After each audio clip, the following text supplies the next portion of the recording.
باب الریاض diocese of Faisal آباد ہمارے لیے آج کی انجیلی تلاوت بامطابق مقدس مرکز اے خداوند تیری تمجید ہو۔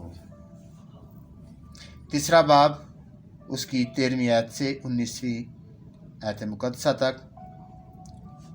پھر وہ پہاڑ پر چڑھ گیا اور جن کو وہ آپ چاہتا تھا انہیں اپنے پاس بلایا تو وہ اس کے پاس آ گئے، اور اس نے 12 کو مقرر کیا جو اس کے ساتھ رہے، اور جن کو وہ منادی کے لیے بھیجے اور جو بیماروں کو اچھا کرنے اور بدروحوں کو نکالنے کا اختیار رکھیں، اور اس نے یہ 12 مقرر کیے: شمعون جس کا نام اس نے پطرس رکھا، اور یعقوب بن زبدی، اور یعقوب کا بھائی یوحنا یعنی پسران تندر رکھا، اور اندریاس اور فیلبوس اور برتلمائی اور متی اور توما اور یعقوب بن حلفائی اور تدائی اور شمعون کانوی اور یہودا اسکریوتی جس نے اسے پکڑوایا۔ پاک انجیل کے وسیلے سے ہم سبوں کی خطائیں مٹائی جائیں۔ اے مسیح تیری ستائش ہو۔ عزیز مومنین، مسیح خداوند کی پاک محبت میں آپ سب سننے والی سماعتوں کو میرا سلام۔ میں Deccan Irfan Christ اوپی Saint Dominic perish Bahawalpur سے آج کی مبارک صبح آپ سب کے ساتھ خدا کا زندگی بخش کلام بانٹنے کے لیے حاضر ہوا ہوں۔ آئیے خدا کے پاک کلام سے سیر ہوتے ہیں۔ آج کا انجیلی اقتباس ہم نے مقدس مرکز کی انجیل میں سے سنا ہے۔ روایت کے مطابق مقدس مرکز کی انجیل روم میں لکھی گئی۔ مرکز کی انجیل بنیادی طور پر غیر یہودیوں کے لیے لکھی گئی تھی۔ ایسا لگتا ہے کہ وہ ان لوگوں کے لیے لکھ رہا ہے جو لاطینی جانتے اور استعمال کرتے تھے۔ یسوع جلیل کی جھیل کو چھوڑ کر پہاڑ پر جاتا ہے جو دعا اور مکاشفات کی جگہ ہے۔ وہ مذہبی رہنماؤں کی طرف سے اپنے انکار کا زبردست لعنتی انداز میں جواب دیتا ہے، اور 12 رسولوں کے ایک گروہ کو عوامی طور پر منتخب کرتا ہے تاکہ اسرائیل کی معاہدہ برادری کے 12 قبیلوں کی تجدید میں وہ اپنے عالمگیر مشن کو آگے بڑھا سکے۔ یسوع اس سے قبل کہہ چکا تھا کہ نئی مشقوں میں بڑھتے ہیں، چونکہ پرانا اسرائیل انجیل کو قبول نہیں کرے گا، لہذا یسوع کو ایک تجدید شدہ اسرائیل قائم کرنا ہوگا جو انجیل کو قبول کرے اور اس کی تشہیر کرے۔ جب یسوع نے اپنے 12 رسولوں کا انتخاب کیا تو یسوع اپنی خدمت کے ایک نہایت نازک موڑ پر تھا۔ اس نے مذہبی قیادت کی روایات کو چیلنج کیا تھا، اور انہوں نے یسوع مسیح کو قتل کرنے کی منصوبہ بندی کی تھی۔ مذہبی ٹھیکیداروں کی مخالفت کا جواب دیتے ہوئے یسوع نے پوری رات دعا میں گزاری، اور پھر صبح کے وقت اپنے 12 خوبصورت پھولوں کا انتخاب کیا۔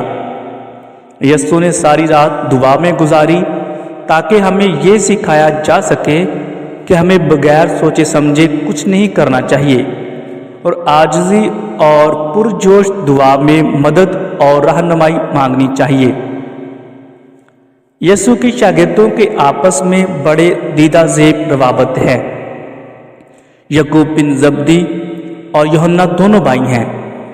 اسی طرح پطرس اور اندریاس دونوں بھائی ہیں۔ یہ چاروں کاروباری شخصیات ہیں۔ سیاسی مخالفین میں متی اور شمعون کانوی کے نام سر فہرست ہیں، چونکہ متی رومیوں کے لیے ٹیکس اکٹھا کرتا تھا اور شمعون کانوی رومیوں سے سخت نفرت کرتا تھا۔ اور ایک یہودا اسکریوتی ہے جس نے یسوع کو پکڑوایا تھا۔ 5 عوامل کے ذریعے یسوع اپنے شاگردوں کو باپ کے مشن کو پورا کرنے کے لیے تیار کرتا ہے۔ سب سے پہلے یسوع اپنے رسولوں کو بلاتا ہے۔ جب یسوع اپنے رسولوں کو بلاتا ہے تو وہ انہیں تمام دنیاوی چیزوں کو پیچھے چھوڑنے کے لیے بلاتا ہے، اپنی پرانے نفس کو چھوڑ کر اپنی نئی ذات کو گلے لگانے کے لیے بلاتا ہے۔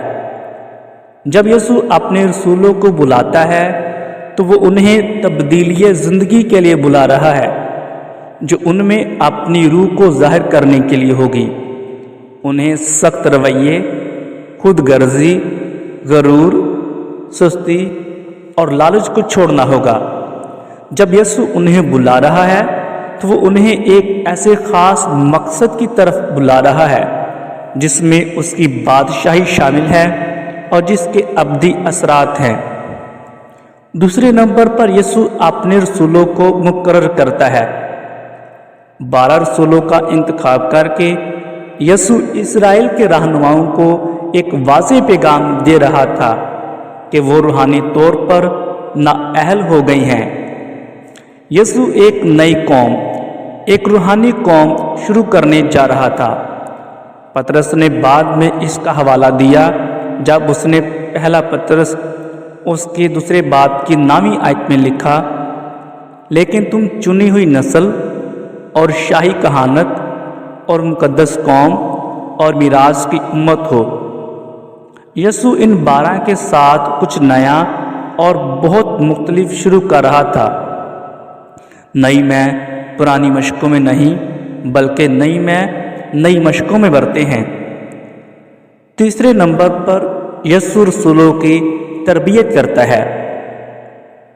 مقدس مرکز ہمیں بتاتا ہے کہ جب یسوع نے رسولوں کو بلایا تو وہ اس کے ساتھ جانے والے تھے۔ یسوع کے ساتھ مسلسل وقت گزارنے سے 12 رسولوں کو ذاتی طور پر یسوع کی طرف سے سرپرستی اور تربیت دی گئی۔ یہ 12 رسول انجیل کے پھیلاؤ اور ٹھوس نظریے کے قیام کے ذمہ دار تھے، اور انہی پر کلیسیا کی بنیاد رکھی گئی۔ چونکہ پولس رسول افسیوں کے نام خط میں فرماتے ہیں، اور رسولوں اور نبیوں کی اس بنیاد پر تعمیر کیے گئے ہو جس کے کونے کے سرے کا پتھر خود مسیح یسوع ہے۔ چوتھے نمبر پر یسوع اپنے رسولوں کو بیچتا ہے۔ یسوع اپنے رسولوں کو بلاتا ہے، مقرر کرتا ہے، ان کی تربیت کرتا ہے اور انہیں بیچتا ہے۔ 12 کو منتخب کرنے اور ان کے ساتھ وقت گزارنے کے بعد انہیں تعلیم دینے، ان کی تربیت کرنے اور انہیں تیار کرنے کے بعد یسوع انہیں تبلیغ کے لیے بھیجتا ہے۔ ان 12 رسولوں کو انجیل کی تبلیغ کرنے کی ذمہ داری سونپی گئی تھی۔ وہ انجیل کے مبلغین کی پہلی نسل تھے جنہوں نے اپنے خدا یسوع مسیح کے نقش قدم پر چلنے کا بیڑا اٹھایا تھا اور انجیل کا پرچار کیا۔